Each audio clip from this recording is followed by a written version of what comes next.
Hello everyone, I am Anil Singh, studying in third year EPH in IIT Roorkee, and today I am going to demonstrate how to conduct the pressure measurement experiment using strain gauge pressure transducer.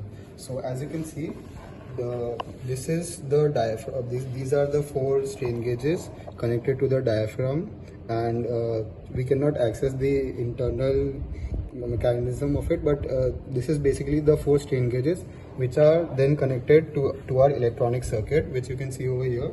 The strain gauges are connected in a Wheatstone bridge circuit, and then that Wheatstone bridge circuit is connected to an instrumentation amplifier, which we use to do multiple adjustments like zero adjustments and gain adjustments, and also for voltage to current conversions. We use an excitation source of we use a DC voltage excitation source of 5 volts, and we have a digital voltmeter which shows us the direct voltage and also is calibrated to show force in kilogram per centimeter square units. The strain gauge arrangement on the diaphragm can be seen here in this picture.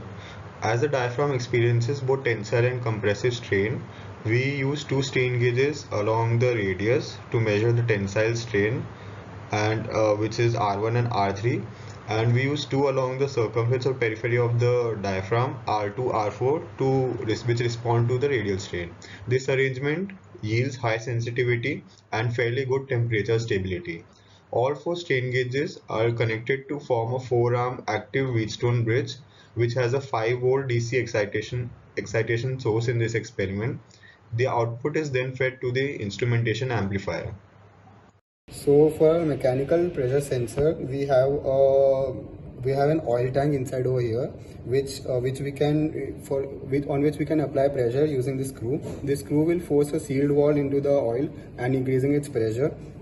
The pressure then gets applied on diaphragm, which can be transduced to get a reading, which can be done via springs or any other mechanism. The pressure also gets applied on diaphragm over here, which then applies strain on the strain gauges, and the strain is measured by electronic circuit. So going through the procedure, we first bring a pressure needle onto 0, and we zero adjust our instrument so that our digital voltmeter on the kilogram per centimeter square unit shows 0. Since we already have 0, we'll proceed with the experiment. We'll then take our needle to some reading. We'll have to move the screw so that we can apply pressure on the oil tank, and we'll increase pressure to a certain point for, let's say, 2 kilogram per centimeter square. We'll then use our adder circuit arrangement to so that a reading matches with the mechanical pressure sensor, and then we'll continue in small units.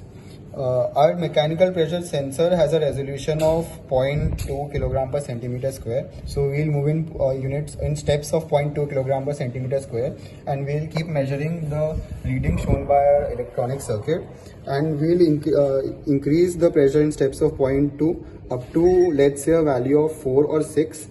We'll note down both the readings on the mechanical pressure sensor and the reading shown by electronic circuit, and we'll again decrease the pressure back to 2 in steps of 0.2, and again measure the readings in the reverse order. Now there are some precautions that we have to keep in mind. For example, the pressure sensor we have has one less unit between 0 and 2. So we have to make sure that a zero match using the zero adder and the zero adjustment and the adder adjustment, that a 0 value on the mechanical pressure sensor matches the 0 value on the electronic circuit, and also that at any particular value both the values match, so that we don't have a calibration error between the 2 sensors.